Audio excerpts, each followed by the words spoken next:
Hello, everyone. This week, Standard Deviations is coming to you live from sunny Scottsdale, Arizona, where I'm at the Orion Ascent Conference.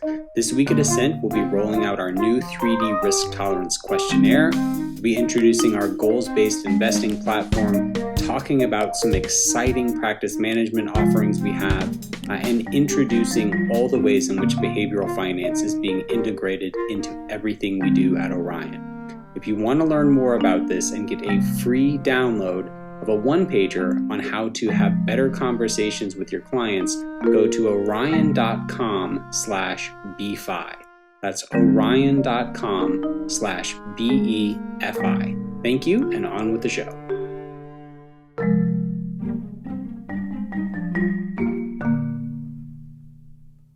Hello and welcome to the Standard Deviations podcast. I'm your host, Dr. Daniel Crosby. Today, I am joined by Dr. Sarah Newcomb, a behavioral economist at Morningstar.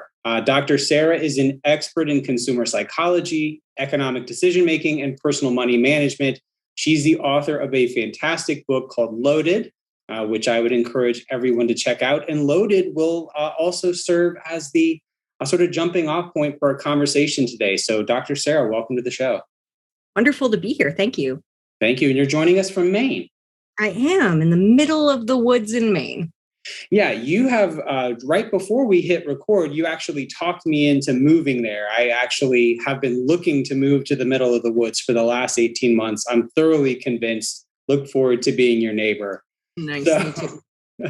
So I absolutely loved your book. When preparing my notes for our conversation today, it was very easy because I had sort of marked up and annotated your book.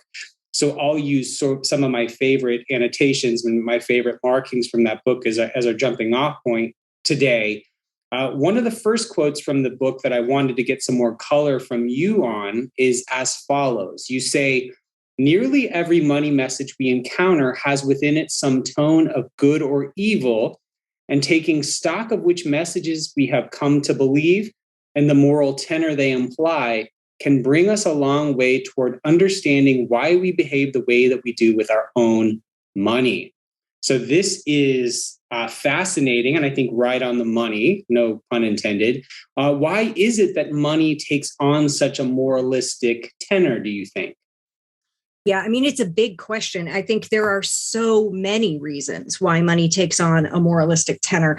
I would say, let's think about what money is first, right? Just as a logistical thing, money represents value. It is a resource. It's a store of value. And so how you use your money, how much money you have, this basically tells us or tells you, what resources do you have available to you and how you choose to use your resources. That has an effect on the world around it. There's no way that doesn't start to then, it leads to a sense of, well, what's fair?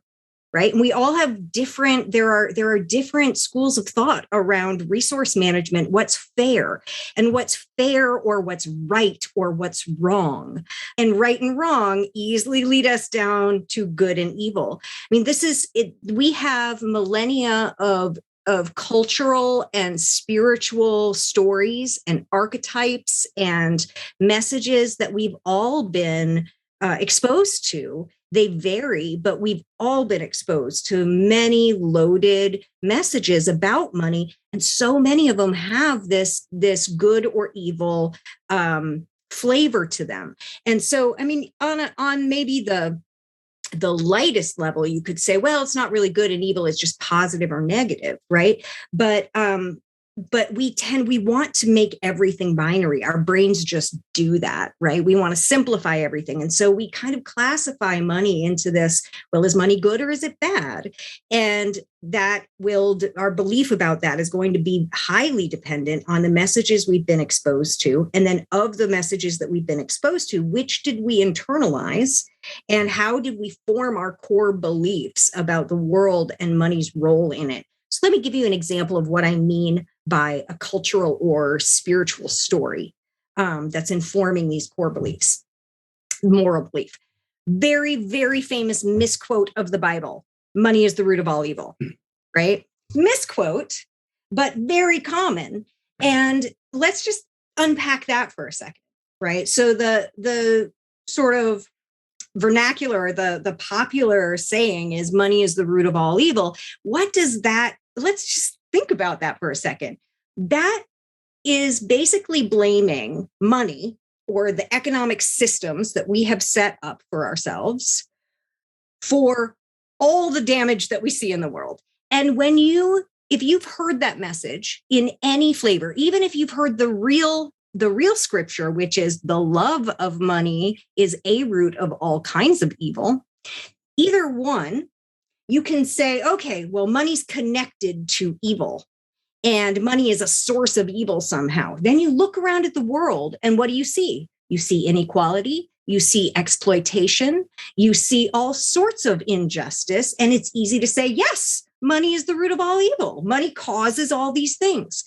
But we have to be careful about these snap judgments and turning it into this wrong rule of thumb that we blame money. We blame an inanimate object for the choices that humans have made. Humans built those systems. Money didn't build that system. Humans are the ones that exploit. Money doesn't do that.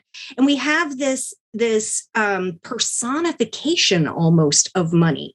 There's a very common belief that money corrupts people. If you've been exposed, like I was growing up, to these the negative moralistic translations of money, that money is, makes people greedy, that money corrupts people. You hear it all around you. So when you start to listen for it, when you start to listen to the things that people say about money or about people who have money or about people who don't have money, any saying, any observation about that involves money, if you think about it, you'll be able to find a moral judgment in there usually. And I think we have to be really careful to tease out our moral judgments from money because it sends us on this path toward knee-jerk reactions that we behave with our money in ways that maybe we wouldn't if we didn't hold those beliefs. So, this is a podcast that is listened to by people all over the world. We are the 116th most popular podcast in Finland, I'll have you know. But you and I are both in America. And, America was to a large extent founded by religious separatists and people with strong religious convictions. Is this moralizing around money a uniquely American problem, or is this something that happens all over the world?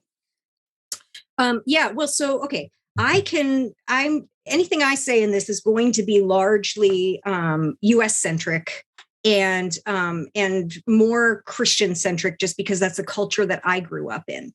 However, lots of research does show common themes. So let's just talk about the cultural norms that go along, spiritual traditions breed cultural norms.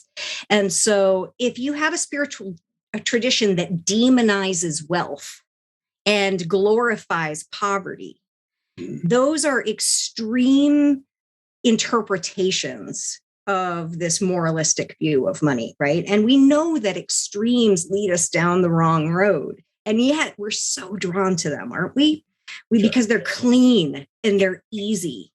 Yeah. And so our brains love them. And we just have to be really careful not to go there. But to your question about, is this an American thing or is it more universal?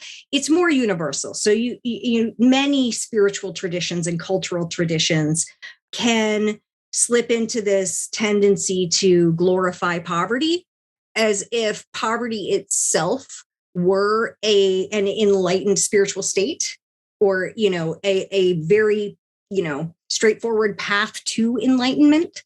And so it's not the scripture that comes to my mind the most on this topic is actually not the one that's in my book. It's not the money is the root of all evil one. It's from Matthew. It says, you cannot serve two masters.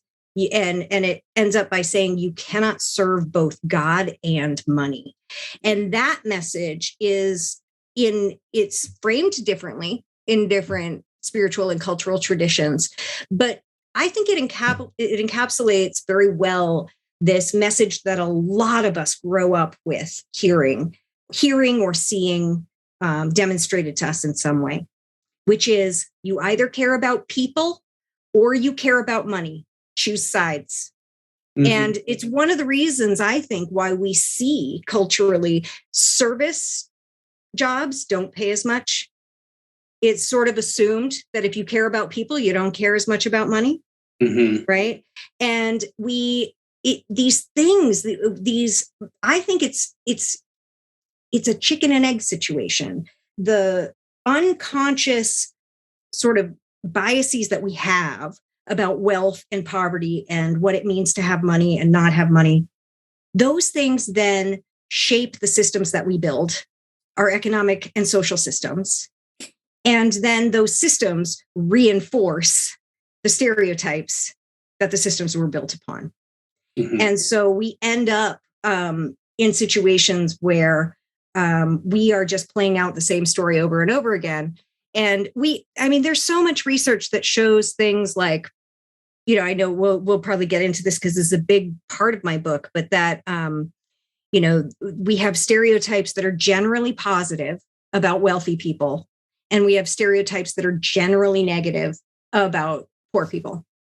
And this cuts across income classes. Poor people are also biased against poor people. And so it's something that I love what Jung said. He said, until you make the unconscious conscious, it will rule your life and you will call it fate.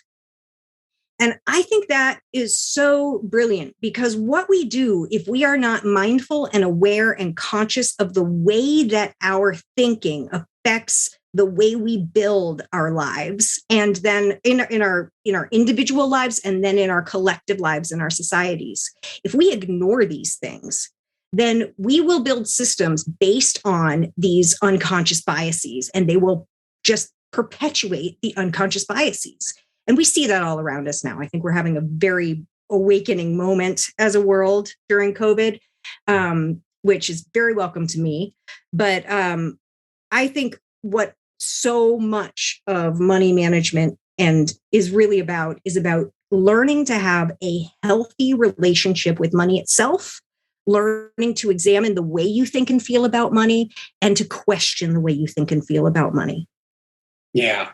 So I love that quote from Carl Jung as well. I use it all the time as well. And I think about it myself, right? In my own relationships and in my own striving for self-development. I attended a university that's attached to a conservative Christian religious tradition. And one of my friends for his dissertation did an examination of beliefs about people within the faith, about those by income level. And what he found is there was a level of sort of righteousness or piety that was ascribed to people with more money. And I thought that was a fascinating finding, that we really do make sort of moralistic and even religious assumptions about people based on their level of wealth. What I'm hearing you say, though, is that we need a couple of things, and you tell me if I'm off here. We need, first of all, cognizance of our own money stories, right? We need an awareness of our own money stories. And then we almost need to become a little bit dispassionate and view money as a tool, not as a force of good or evil. Do I have that right, or do you want to speak about it a little different? Yeah, I think you're definitely on it. So we need to be as mindful about our financial thinking as we are about other areas of our lives. But this is sort of an untouchable area for most of us. We don't learn to communicate about it with each other or with ourselves. And so we're left to just figure it out on our own. And that doesn't always turn out perfectly. We have to learn by making mistakes that way. So I think, it's about observation, brave observation. And then it's about bringing your critical thinking skills to to the forefront and saying, are these beliefs that I have formed around money? I think that the big thing is we take our beliefs about money, and if we haven't questioned them, then we kind of think, oh, this is just the truth with a capital T, right? We forget that it's a perspective, that your view of money and the economy and the world and what it means is really, really limited because of your perspective and your experiences growing up. And yet you probably think it applies to everyone everywhere and is just true with a capital T. And we've got to say, wow, my views on money are really, they came through a filter just like everything else. Let me examine them now as an adult and say, okay, I've inherited a lot. I've inherited a lot of ways of thinking in a lot of different areas of my life. Money is one of them. So let me now examine the deep core values that I've formed around money. And let me ask myself, are they serving me or not? How are they serving the people that gave them to me, who instilled them in me? A lot of times we internalize messages that don't even work for the people who taught them to us. And yet we carry them on generation after generation. I think we have to get free of the blindness of just doing what we think is acceptable because that's our culture. And money, financial values are very cultural. Now, back to your question about religion, I think the other thing about this is I don't want to paint religion as some like terrible force in the world because it gets people to hate money. That's not what I'm saying. What I'm saying is that our cultural stories, whether they come from a spiritual tradition or they come from the stories that we love, they can come from fairy tales, they can come from watching people's lives, they can come from television, whatever the stories are that we are looking at, that we take in, what does it mean to do life right? Mm-hmm. What does it mean to, like, what kind of person do I want to be? As we're making those choices and putting together this narrative in our head and ordering everything in our minds, we are infusing a lot of deep core values. And I just think we need to stop, take a breath, and say, let me be mindful about those values. Let me see how they're affecting me now. And let me see how I would like to possibly change some of them if they happen to be getting in my way. Yeah. One of my favorite questions as when I was a therapist was, how is that working for you? Someone would, talk about this narrative, their thought process, their process of behavior, and just ask, with legitimate curiosity, how is that working for you? So I think people can examine their money scripts, their money values, and say, is this serving me well, or is it serving me poorly? To your point, I think my awareness of my money story grew and changed when I got married and started, sharing a checkbook with someone. You go, oh, I mean, even two people from ostensibly similar backgrounds, socioeconomically and otherwise, still have slightly different money stories. And I still have not convinced my wife that sneakers and baseball cards are an asset class that she needs to invest in, but I'm working on it. So you should talk to my partner. He's got some Nikes. I'm wearing Jordans as we speak, my friend. So in your book, I love something you said on Twitter this morning. I hope you'll share it here, because in your book, you mentioned that lack of money is linked to depression, relationship problems, lower performance on difficult tasks, and shorter life expectancy.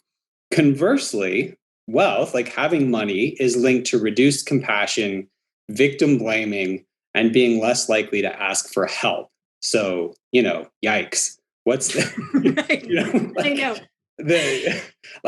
Having no money, a dearth of money is problematic. A great deal of money can be equally problematic. How do you go about navigating this middle path and trying to figure out what enough looks like? Yeah, I think this is the big challenge. And first, let me just say, let's be careful not to take the findings from these studies and make, blanket statements that, not having money means you live a miserable life, and having money means that you're an antisocial, non-compassionate person. So again, we've got to be careful of the way that our minds want to simplify these things. But there have been repeated studies over and over in many areas of life, people's lives, that have shown, first of all, to the poverty is not fun fact. I've lived this. Being poor is exhausting.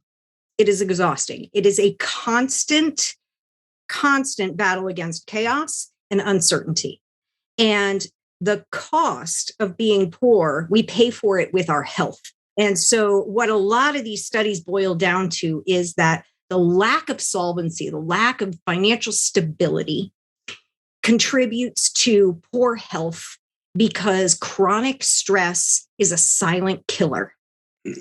And the number one source of stress, it's been studied over and over and over again, the number one source of stress for Americans anyway, is money.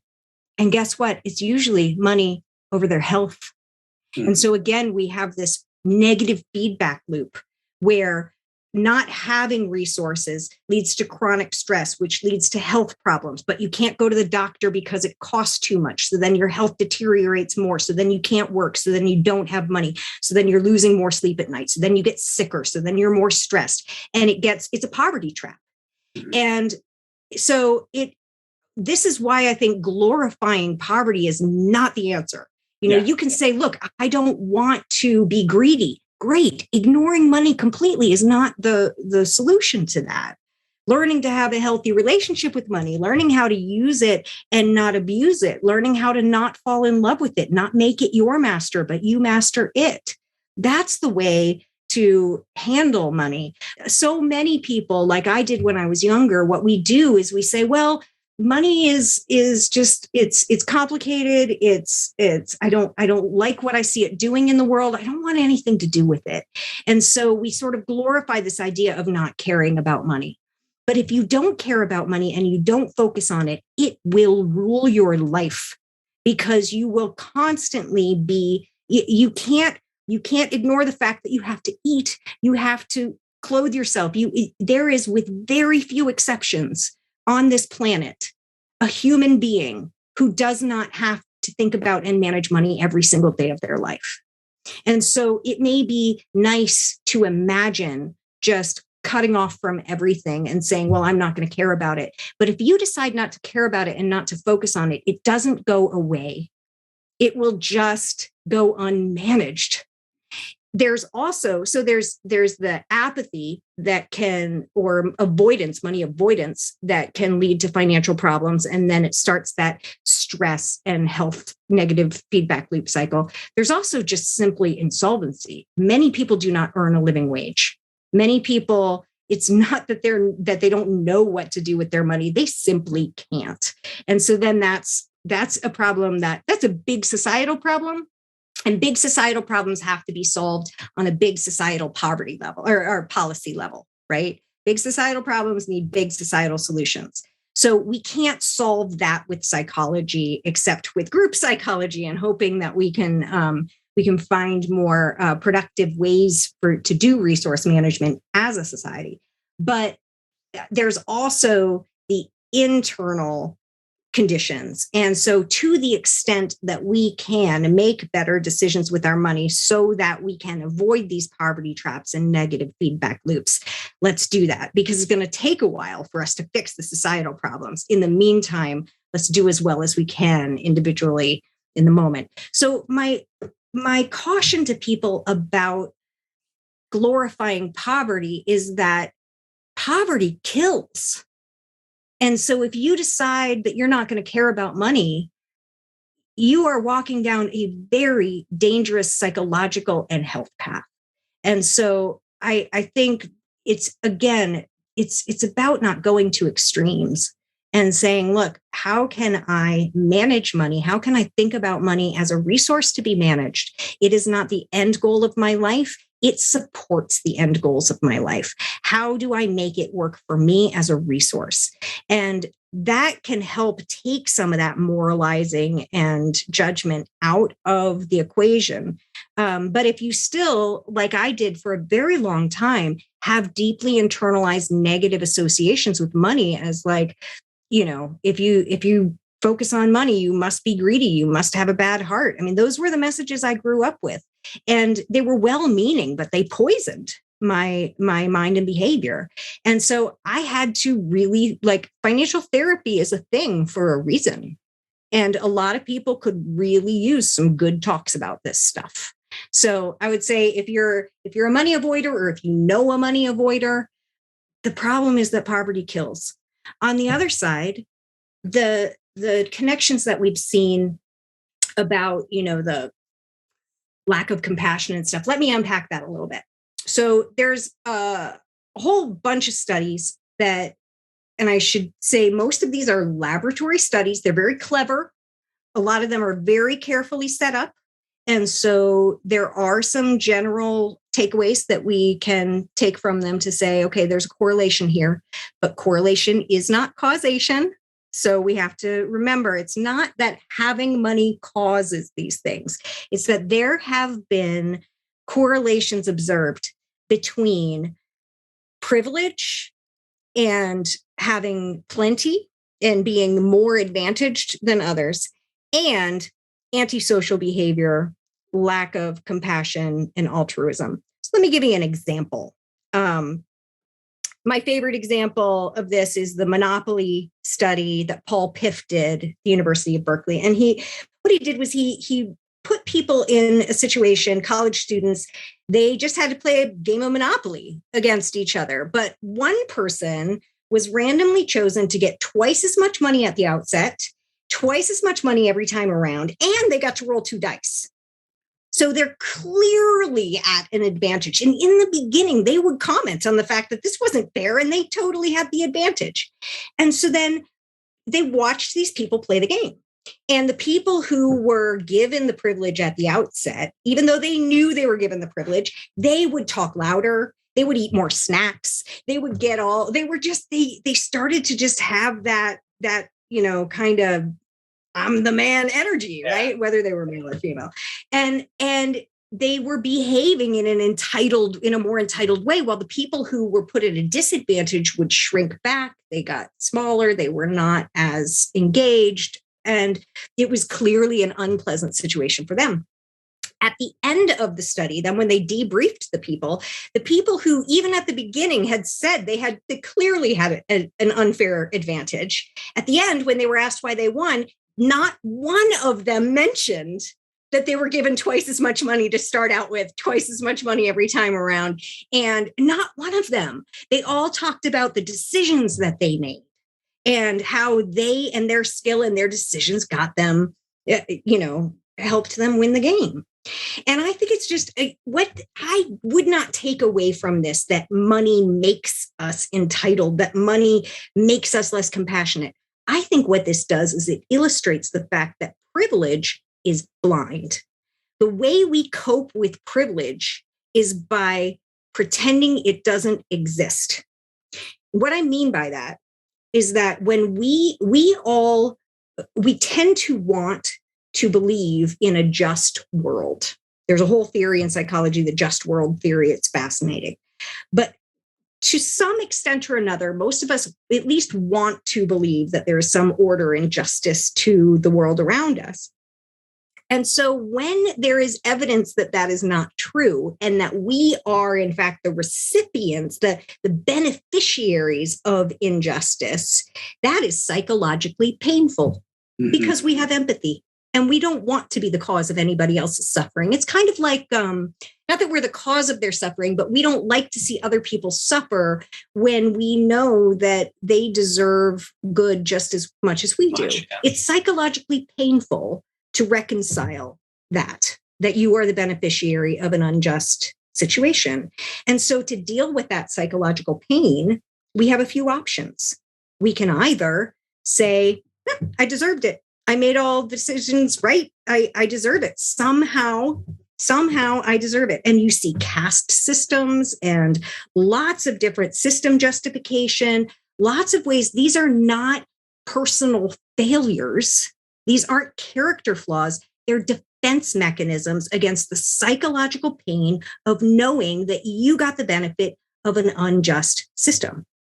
And so I think we have to stop blaming ourselves too for all of our, we all have kind of messed up relationships with money. And let's just get all the moralizing, including toward ourselves, off the table. Let's just say, okay, we're all kind of mixed up about this. Let's just do our best to straighten it out. So I think that the lack of compassion thing, the lack of altruism. I mean, another study that was really interesting was they had people of all sorts of different income groups come into the lab, and they gave them and this is like income groups up to like 200,000 plus, right? And they gave them $10 and they were able to either keep it or give it away. And they found that the people who had more money were less likely to give it away, which I was really surprised by, because what is $10 to you? When you have a lot. But the people who had less tended to be more altruistic. And so these are interesting studies. I think what they do, I don't want the takeaway to be, that being rich makes you bad. That's not the takeaway. The takeaway is that human beings are complex psychological creatures, and we have these biases. And one of our biases is to want to feel like good people. And another one is that we want to believe that the world is just. And so we will create realities around ourselves and narratives around ourselves so that those things seem to be true. So I would be remiss here if I didn't talk about my favorite study on the relationship between compassion and wealth. They looked at, I hope I'm recounting this correctly. They had someone wait at a pedestrian crosswalk, as they're about to cross, and they monitored the cars that came by and decided, did the car brake and allow the pedestrian to cross, or did the car blow through the crosswalk? And the finding was that effectively, the nicer the car, the less likely to stop for the pedestrian. So I know that one too. And as a BMW driver, I have a different view on why BMW drivers are such jerks on the roads now. And it's because the car is so much fun to drive. You just don't want to slow down. But it has nothing to do with being a jerk to other people. You just want the car to run. But again, I think the other thing that I want to say about these studies is that, again, correlation is not causation. There are many other things that could explain some of the things that we're seeing in these studies. And so, for example, there are lots of correlation studies that show that the more money you have, the more of a stronger internal locus of control that you have. You feel more in control of your life, right? And so you could say, well, people who feel more in control of their life make more money. Well, maybe when you have more money, it's easier. You have more control over your life because you do, Yeah. So I think we've got to just always be skeptical and not turn the study of financial psychology into a way of moralizing against rich and poor, because the thing is, we demonize the rich, we demonize the poor.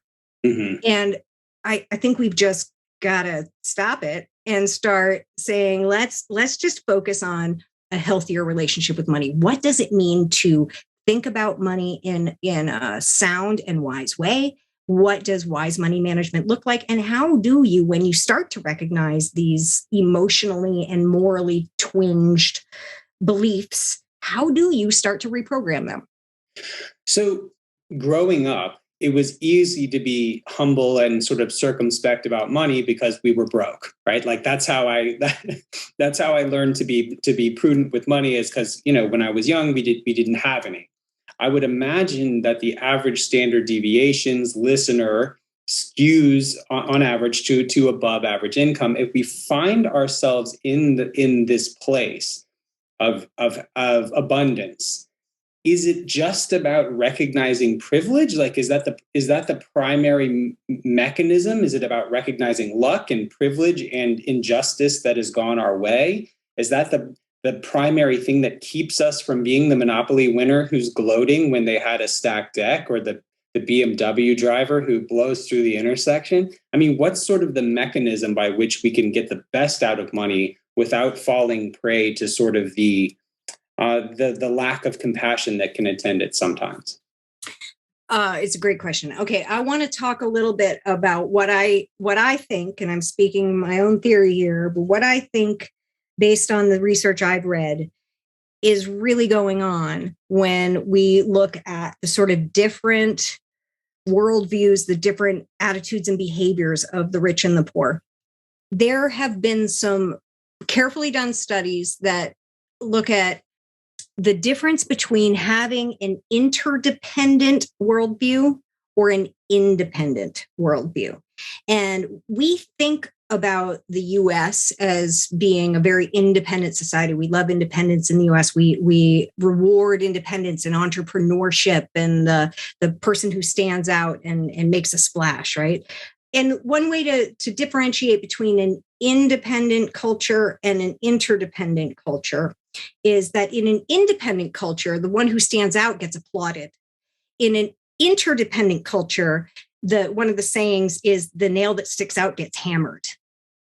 And so it's a really different view about whether being, independent and the individual is important or the collective is important.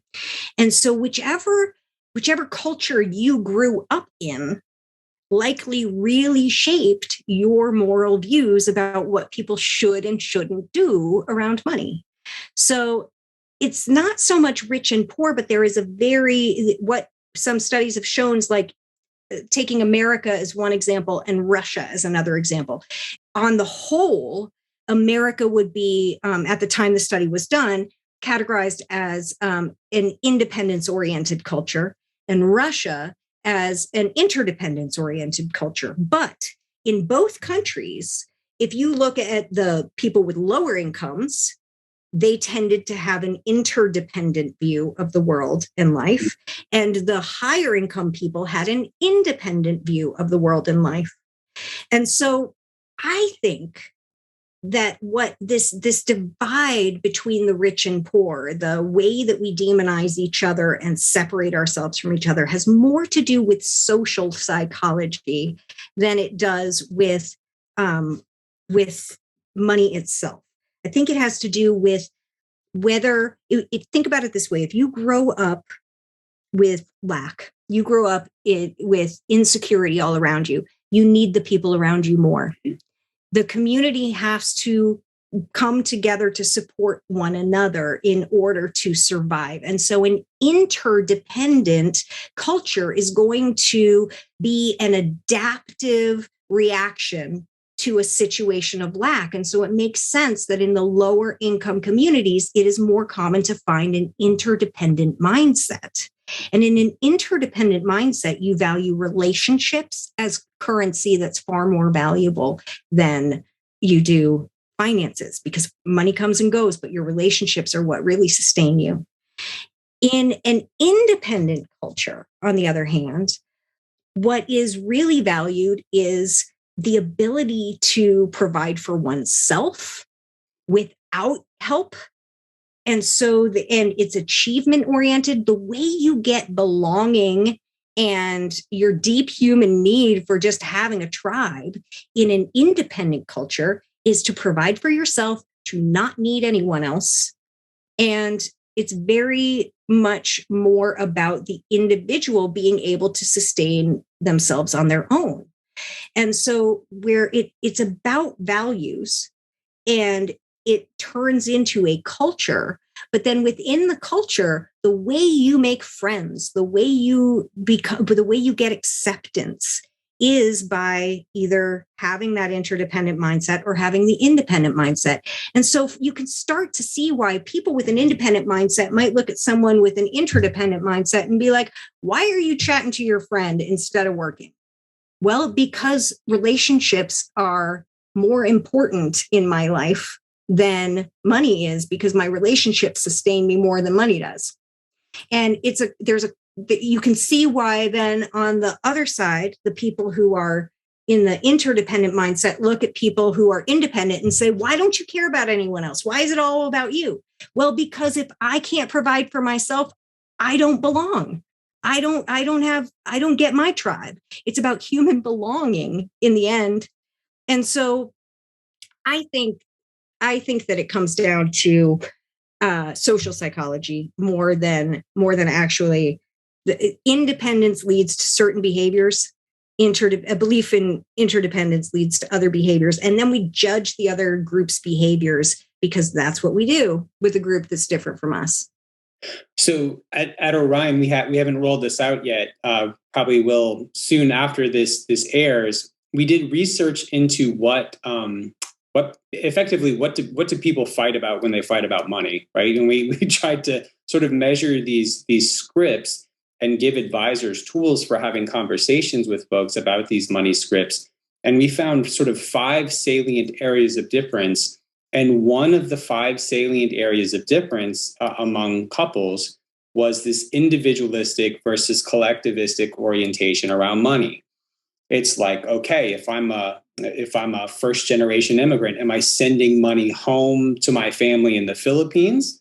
Or do you have to put your own, sort of oxygen mask on first before you can help someone else?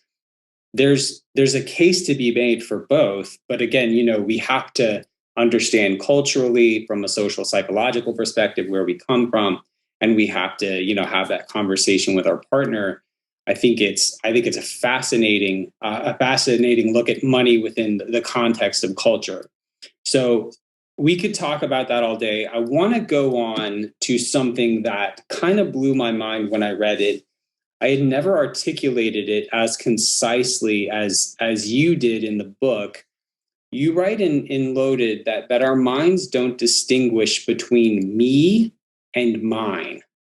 So in a very real sense, when we're talking about retail therapy and even addiction, right? Like even where some people get addicted to buying things, I'm a big fan of existentialism, and existentialism has this idea of thrownness, basically, right? Like we didn't ask to be born, like we're thrown into this world and we're tasked with creating a self, creating an identity effectively from scratch. And so we take shortcuts, we brand ourselves and we say, oh, well, I'm a BMW driver, or I'm a guy who wears Jordans. And, we assign certain tendencies to ourselves because you say we don't differentiate between the things I own and who I am.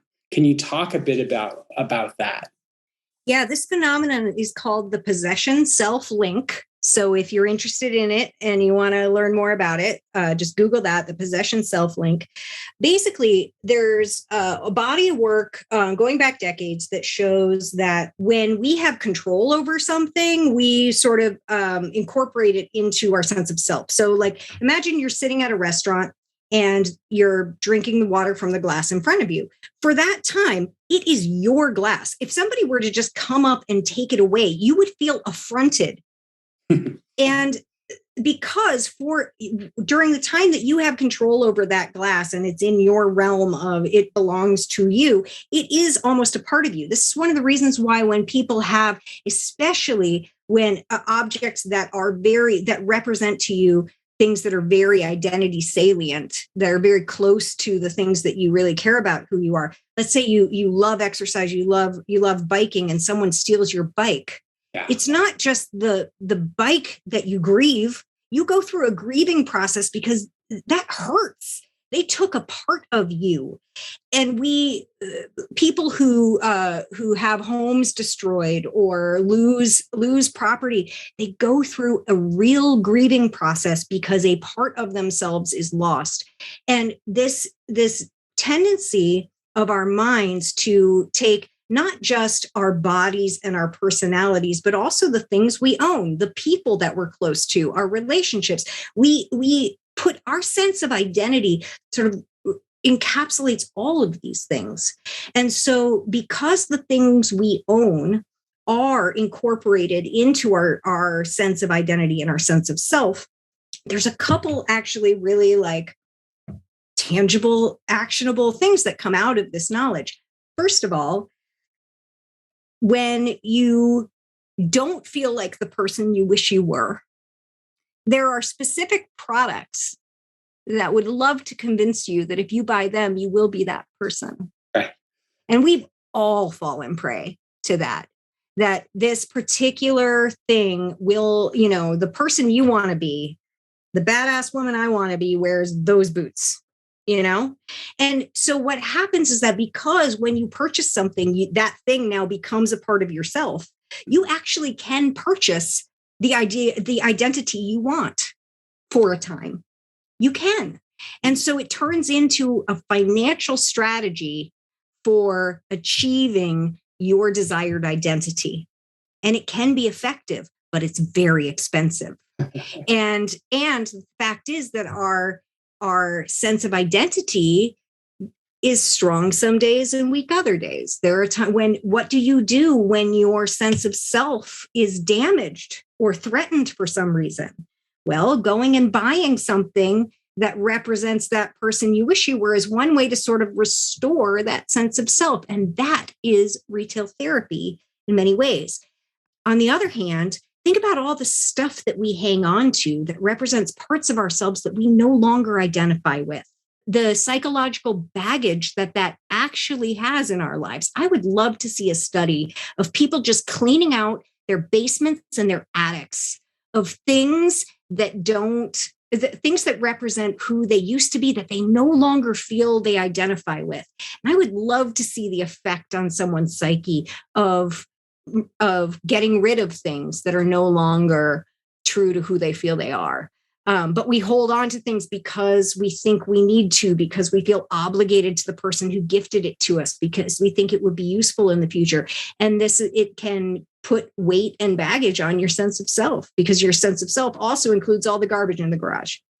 Well, yeah, and it seems like a transient way. It seems like a fleeting way to buy a sense of self, right? And then you get sort of surrounded by the relics of your insecurity or something, like when you're cleaning out the garage. And anyway, but even in that comment, I find myself wanting to moralize about this, and I think probably awareness is the answer, and not further moralizing. It is what it is. Like, we do it, we know this about ourselves, and so act accordingly. Yeah, and I think that's a really important point, actually.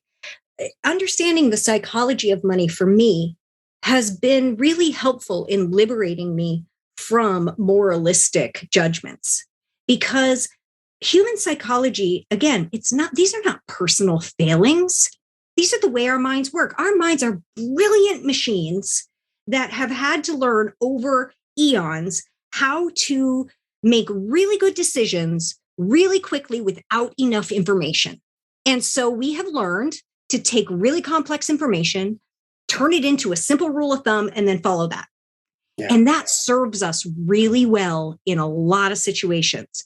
But if we use the wrong rule of thumb in the wrong context, or if we rely on the rule of thumb to an extreme, we get into problems. And that's where heuristics are actually sometimes adaptive and wonderful things that we want. They can be smart shortcuts that help us make good enough decisions to move on and get on with our lives.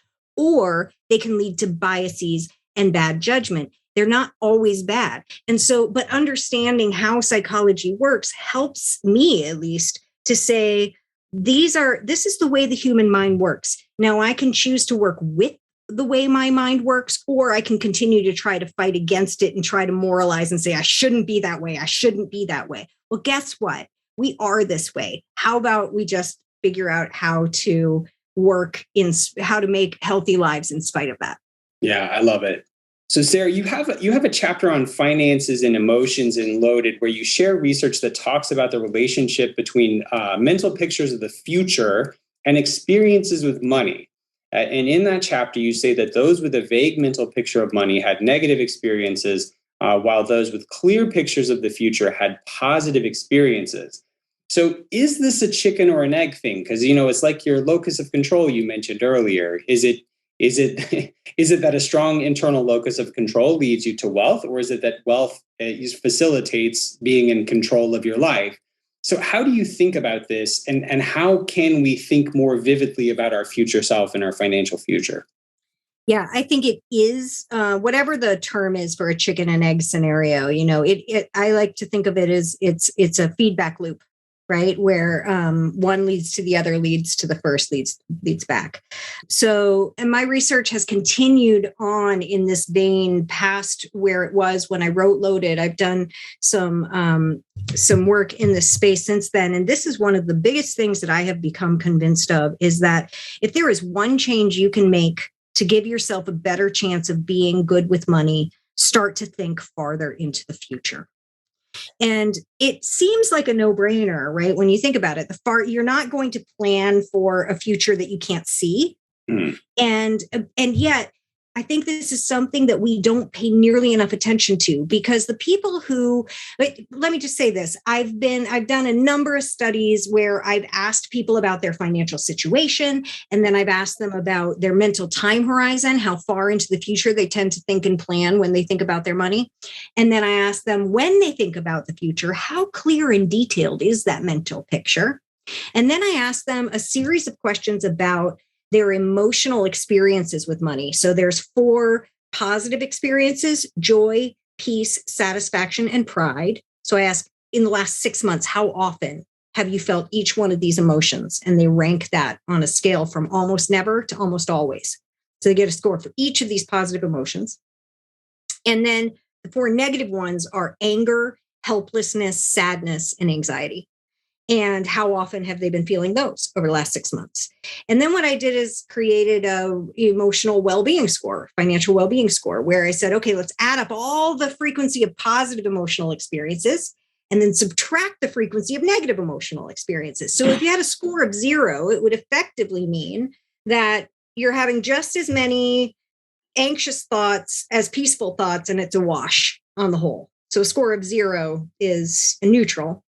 And so when I talk about this, if I say people were having a mostly positive experience with money, what that means is that they were reporting more of those 4 positive emotions than they were the negative ones, and vice versa. So what I found was that in every single income group, from people making $25,000 or less up to $150,000 and more, each income group, if you look at like financial well-being, that emotional experience with money, and you just look at income, you will see a very positive trend that the more money people were earning, the more positive their emotional experiences with money were.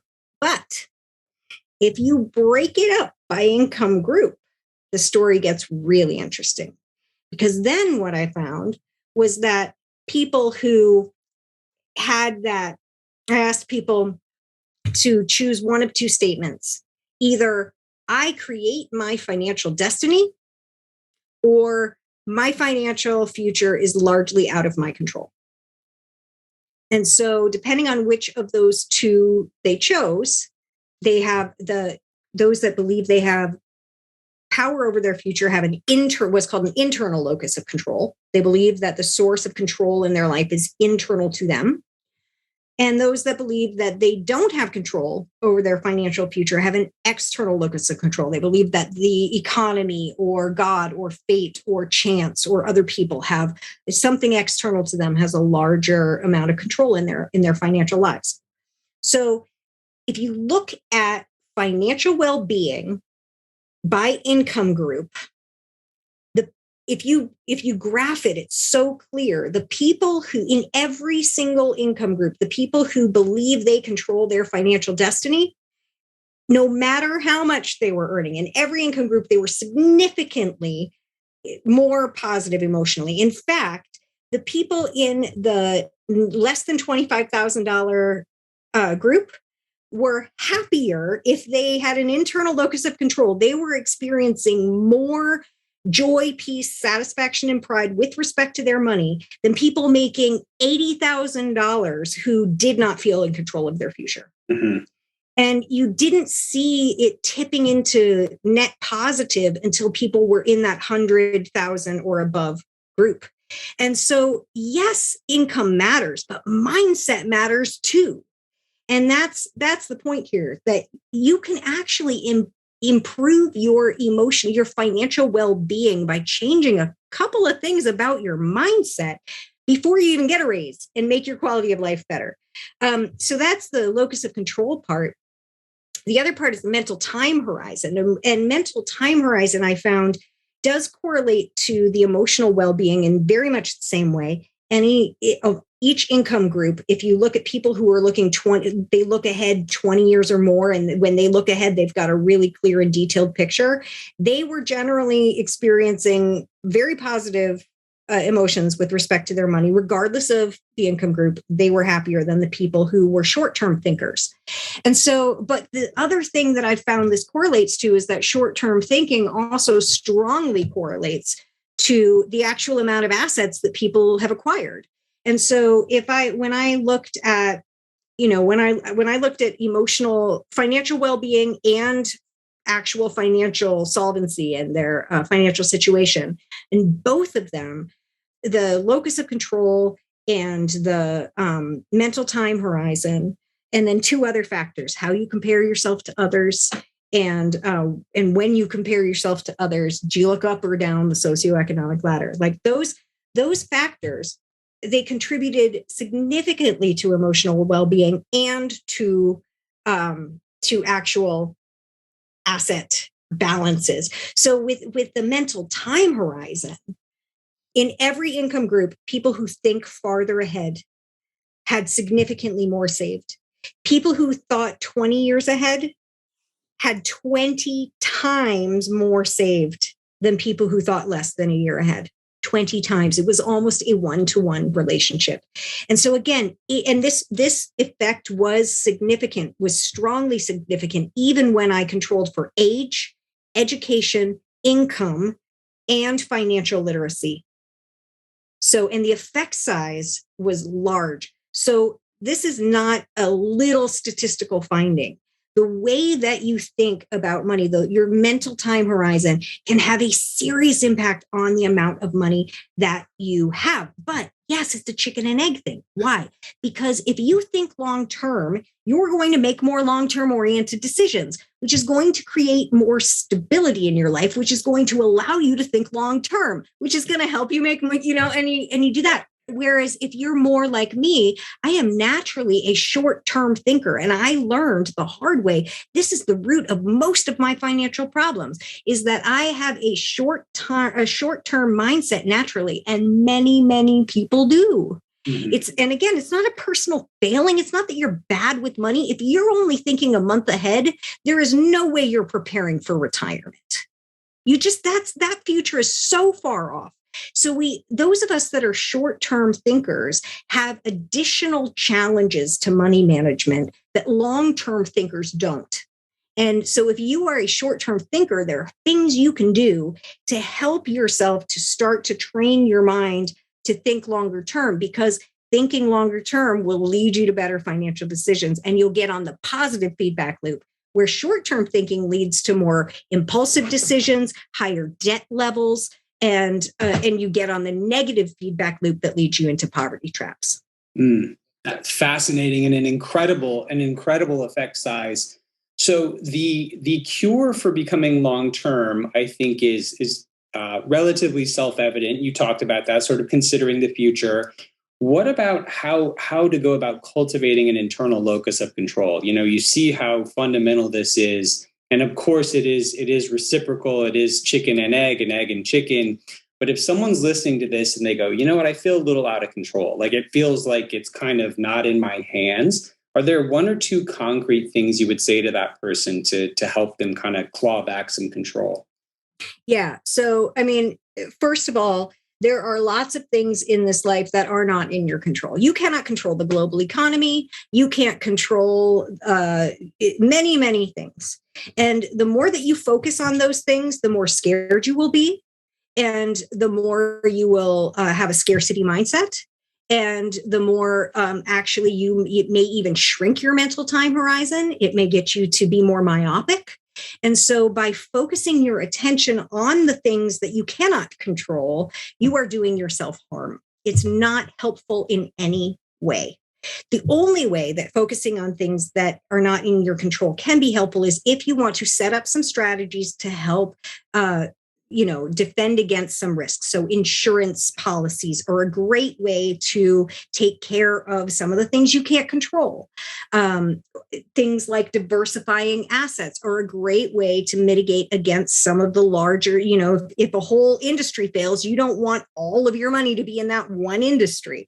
So, or if you definitely don't want all your money to be in one company, because then your entire future is tied up with that company. So those things like diversification and insuring against risk are really great ways to help mitigate the real and unchangeable fact that some things are not within your control. Once you've done that, there's nothing else productive you can do in that mental space. So focus on the things that you do control. You do control your spending. You do control your savings rate. Yes, some of those things are also, there are people will say, well, I can't. I'm going to use a really generic example, but I can't get a better job. Can you move? Some people can, some people can't. So we all have our own limitations. We all have our own constraints, but within those constraints, we do have control over some things. And so by focusing on the things that you do have control on, it's really just an attention task. Put your attention on the things you do have control on, start to pay attention to them, and you'll start to see that actually you are pulling some of the levers in your life. And you may be pulling more than you realize. And the other thing I would say is one of the things that you can do that's really simple, just think about one time that you actually felt in control financially. What was one moment that you felt on top of the world financially? You were in control. The world was your oyster. And what did you do to get into that situation where, that just remembering that positive memory can actually reinforce the sense of being someone who does have control. So it's really about where we put our attention. If you just don't waste your energy and in your resources scaring yourself by thinking about the things you can't control, because they are real, but there are also very real things that you can control. So little by little, you can start to gain more and more and more control and autonomy. Even if you're starting from a place of not having a lot of control, you can start to work on enhancing those decisions. And the more that you think about and make those decisions consciously and more frequently, the more control you will take. And then again, you're in a positive feedback loop rather than a negative one. Yeah, I love that. In my book, The Laws of Wealth, I was very intentional about the ordering of my chapters. And the first chapter is called You Control What Matters Most, because I think that most people spend their time focused on externalities. What will the Fed do? What is the president going to do? Are we going to war? What's the path of the virus? And all of those things are material in the short run, but in the long run, it's really all about your savings rate, your asset allocation, all things that are within your power. So let's talk about one more thing that's in your power that I think is even more powerful in terms of internalizing your locus of control. For most of us, unless you're close to retirement, most of us that are on still in our earnings years, our greatest asset is ourself, our resources. We do not all start out with land or financial capital. Some people do, and that's great. I'm happy for them. Most of us only start out with labor as a source of income. And so we have to then take some of that income that we get from labor and move it into land and capital as we age to replace the income from labor. That's a long-term strategy, but think about how your income from labor comes to you. It's not your boss that pays you. It's not your company. Your money doesn't come from the company you work for or from another person. The money you earn is an exchange of value. Let's go back to the very fundamentals. What is money? It is a source. It is a measure of value exchanged. we don't all start with assets, but we all have at least three resources: time, energy, and intelligence. All of us have those three things to some degree. And you put those three things together and you can create an asset that you rent out to an employer. Mm-hmm. You're either renting your time. If you also rent out some of your intelligence, then you've got skilled labor. If you then invest in your intelligence, invest in your skills, now you've got highly skilled labor that generates more money on the marketplace. And so it really is about saying, what resources do I have to work with, and how can I turn them into something valuable in the marketplace to exchange for money? And how can I increase the value of the asset that is me? And then your focus is entirely on, how can I create value in my community so that I can build wealth? And it's not about, what is the market going to do? What is the economy going to do? You know what? Whatever happens around me, I will create the best I possibly can from it. That's an internal locus of control. I love it. I love the three legs of the stool. You are the engine of your wealth. Maximize that intelligence, kids, because the energy starts to go when you get when you get to middle age. I'm living proof. So last question, here's my imposter syndrome. I'm a guy with a finance podcast and I hate budgeting. Like, I can't. You are not alone. I can't do it. Like, I'm a tragic failure. Don't do it. It's not worth it. So you've set forth what you call the loaded budget in your book by the same name. How is it different from typical budgeting, and sort of what's the psychological upside, if you will? Yeah. All right. Here's the thing. Most of us learn this adage. This is one of the money messages we get, a lot of us get, is, and you could probably finish the sentence with me, you have to learn the difference between a want and a need, right? Well, I want to throw away this saying. I don't think it's psychologically useful to us. And here is why. When we take that view of things, what we are really saying is, if you don't need it to survive, it's a want. That needs, the only thing that qualifies as a need in that scenario is a survival need: food, shelter, clothing, immediate survival needs, the things on the bottom of Maslow's hierarchy, right? Think of Maslow's hierarchy. It starts with food, shelter, your immediate survival needs. Then it goes up to sort of your physiological needs: connection, safety, security. Then it moves up to your emotional needs, and then your spiritual and self-actualization needs. But here's the thing. It's not Maslow's hierarchy of wants. It's Maslow's hierarchy of needs. And even though we tend to focus on the bottom ones first, that yes, you care more about survival than you do about friendship generally, it's not. They are all needs. In other words, this is a list of things that human beings need in order to feel that they're thriving. And so to say that friendship, social connection, adventure, excitement, opportunity, memories, to say that those things are not needs, yes, you can survive without them. Do you want to? Yeah. Life is colorless and meaningless without those things. That's why we often spend money on those things, even when we probably should put it toward things on that lower, that are lower down on Maslow's hierarchy. So I think we have to really forget this idea that there's a want, there's a list of wants, and there's a list of needs. Everything we do with our money is an attempt to meet a fundamental human need, and that need is real and valid, and you need to meet it, or else you will feel unhappy. And so when we approach budgeting from this wants needs perspective, we're saying, when you budget, the things on the bottom of the hierarchy, if money's tight, the things on the bottom get funded, everything else gets unfunded, and that austerity will make you happy. But it doesn't. It makes you miserable, because you're surviving, but you're not thriving. You're literally making a plan to feel deprived. Why would you do that? That's why we hate it. We hate it and we don't stick to it because you're actually planning to cut yourself off from the human needs that make you feel happy. If you overspend on social connection by going out and buying drinks at the bar, the solution for you is not to not have a social life. The solution for you is to get that need met without spending as much money. That is a sustainable solution that you will keep. So maybe you say, all right, so here's how I think when it comes to budgeting, we have to approach it.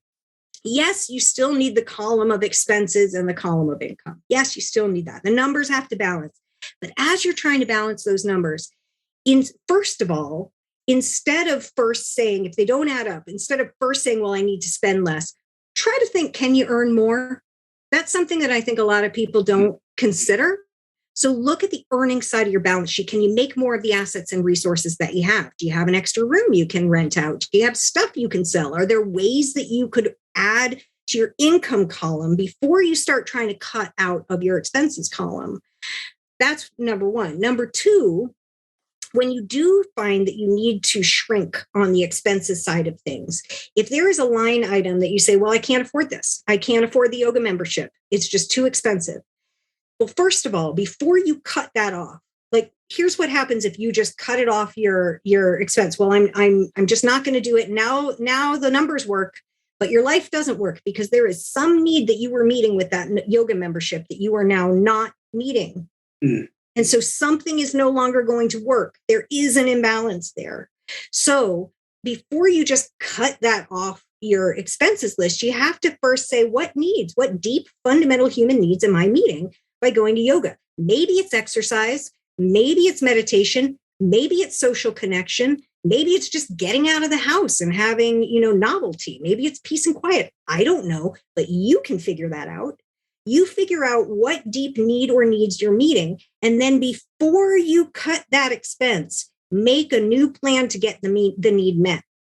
Because if you're not going to meet the need with that particular financial strategy, you need another strategy to meet the need. It could be a non-financial strategy. If, for example, you've been going to yoga because really you love the connection, then is there a way that you can invite your favorite people from yoga class to meet with you once a week in a park to, sit and have tea or whatever?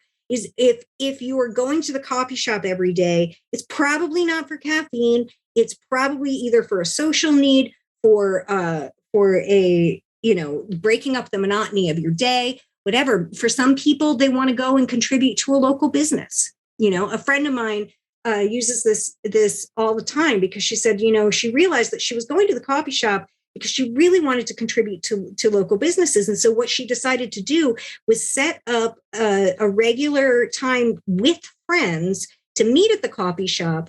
And that way she would order the least expensive thing because she didn't need to spend money, because now she's got 5 people spending money at the local business. And her contribution, it can be smaller and it's still a meaningful contribution. So the point here is that when we don't need to think about the difference between wants and needs. We need to think about the difference between needs and strategies for meeting those needs. Needs, all of our needs are the same, and they can all be found on Maslow's hierarchy.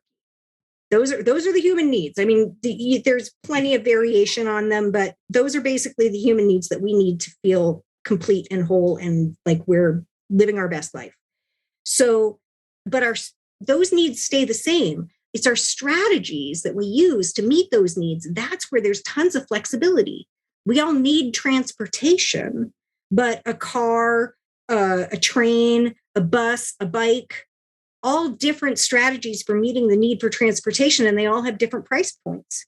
So now budgeting becomes this creative problem-solving exercise. How am I going to get all my needs met so that I am living my best life right now and not breaking the budget? Because your need for long-term security is also a deep and fundamental human need. So that's how I think budgeting can be something that is actually, it's something that it takes longer to do. It's harder to do. It definitely, you have to dig a little deeper, but when you will come up with new strategies to meet your needs, you will actually be making a plan to feel completely satisfied rather than a plan to feel deprived. And one more thing about budgeting is that if you are someone who has enough disposable income that you don't have to watch every dollar. You can meet your savings goals and your debt is not overwhelming. You have enough generally. Then actually you don't need to budget at all. I'm going to give you the simplest way to manage your money. Of every dollar that comes your way, you take your total income and you say total income before taxes, everything. Now, what percent of that is going toward paying off the past? You're including your payments on mortgages because that goes to your debt to income ratio. So what percent is going to paying your past? What percent are you diverting toward creating future income streams? That's your savings rate. And the rest is consumed in the present. Now just think of those three numbers, past, present, and future. You want to keep your past at 30% or lower so that you have a good, healthy debt to income ratio. You're not overwhelmed by debt. You have good credit and good access to good interest rates when you want to borrow, and your debt won't be overwhelming. So you keep the past at 30%, and then you set your goal for the future, depending on how quickly you're trying to get your assets to grow. And so let's say I personally have a goal to save 20%, at least 20%. So as long as I take my income, I take my debt payments, and I take my savings rate. And as long as I'm in that 30-20 range for past and future, it doesn't matter where I spend the rest. I can spend it at Target or at Starbucks or at Amazon, or I can travel the world. It does not matter. I can spend it with impunity because my ratios are in balance. So if you're someone who doesn't need to watch every dollar, taking that past, present, and future just makes budgeting go away. Yeah. Yeah. I mean, even a hopeless budgeting derelict like myself could stick to your easy 3-part plan. And, it has the added bonus, I think, of incorporating the research you talked about earlier that talks about both sort of taking back control of the controllable and an enhanced focus on the future. And I love the sort of budgeting by psychological need, because so much of budgeting to me just seems like, white knuckle self-denial, sort of dry drunkenness. And it's just like the minute anything goes wrong, you break because there's no bend in your budget. And, really what I'm walking away with is permission to get more Jordans and more baseball cards. So I just want to thank you. No, but you know what? That may actually be true. What I did in my own budget when I did this exercise was I realized, I was putting money toward like going out to eat every month. I had that in my line item, and I had money for clothes. The thing is, I really don't care about going out to eat. That's not a big thing for me. For some people, that's a huge quality of life thing. I don't care. I love clothes. And so what I realized was that by cutting my going out to eat money and kicking a bunch of that over into my clothing budget, I had this outlandish clothing budget and like no going out to eat budget. And I was super happy with that. Yeah, and the clothes fit better when you don't go out to eat too. That's a added bonus. I wish I didn't like going out to eat so much. Well, Sarah, this has been totally awesome. I am walking away with a ton to think about. This has been, I think a deeply introspective conversation. You've given us all a ton to think about and chew on and act on. If people want to buy your book, if people want to follow you on Twitter, how can people get a hold of your work and learn more about your thinking? Yeah, so I am finance_therapy on Twitter. Love that. My book is called Loaded: Money Psychology and How to Get Ahead Without Leaving Your Values Behind. Sold anywhere that you can find it online, Amazon, your local bookstore, anywhere that you like to buy books, or directly through Wiley, the publisher. I also just want to give a plug to a couple other great resources. Gerd Gigerenzer is a great unsung scientist that really talks a lot about the value of heuristics and smart shortcuts. So if you want to know more about how to simple shortcuts that can make you smart, that's great. And I think that there's a lot to be said for it, especially I think for your listeners that maybe are on the higher end of the socioeconomic spectrum, and specifically those who have come into money after not growing up with money. I want to offer a resource for them, and someone that you should definitely have on your podcast is Jim Grubman. He's the one who inspired me to get into this work years back.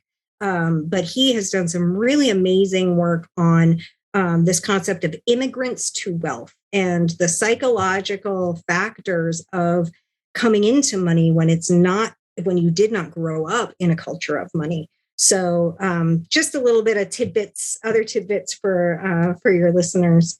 But thank you so much. It's been a great conversation. Yeah, this has been a blast. And I've made a note just now to reach out to Jim, and Gerd Gigerenzer is an interesting read. If you're mostly familiar with Thaler and Kahneman's work, that's sort of an interesting alternate viewpoint on heuristics and biases. So Dr. Sarah, thanks so much. This has been wonderful. Appreciate all your wisdom today. Thank you so much. Thanks for tuning in to Standard Deviations. If you can't wait till next week for more behavioral finance insights, visit www.orion.com. All opinions expressed by Dr. Daniel Crosby and podcast guests are solely their own opinions and do not reflect the opinion of or endorsement by Orion and its affiliates, subsidiaries, and employees. This podcast is for informational purposes only and should not be relied upon as a basis for legal, tax, and investment decisions. The opinions are based upon information the participants consider reliable.